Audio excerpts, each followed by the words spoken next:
Tenía una compañera que vino de voluntaria con Zaporeak y me recomendó venir porque bueno, había muy buen ambiente, se hacía un buen trabajo y al final cuando tuve disposición de tiempo pues me animé a venir.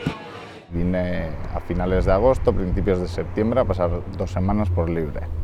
La experiencia fue muy buena, viendo que se hacía un muy buen trabajo y que además de cubrir una necesidad básica, que es el de la comida, pues creo que se intenta mimar mucho al refugiado, se intenta adecuar un poco todo a sus costumbres, a su dieta de sus países. Y creo que eso me motivó a volver. En general, la gente que viene aquí viene motivada, con el objetivo de ayudar.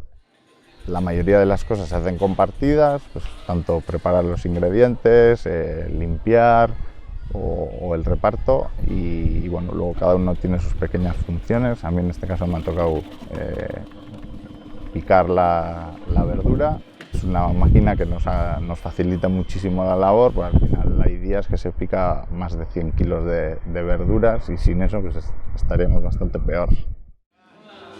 Los cambios más importantes que me he encontrado, el primero es el cambio de cocina, que yo creo que ha sido un cambio a mejor, sobre todo porque es una cocina más grande, es una cocina más luminosa, mucho más práctica.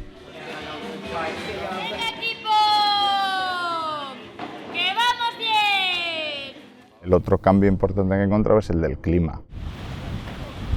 Ya en verano estaba en una situación dura y ahora a eso se le suma el frío, el viento, la lluvia y al final, bueno, pues de una situación mala pasamos a una muchísimo peor y mucho más dura.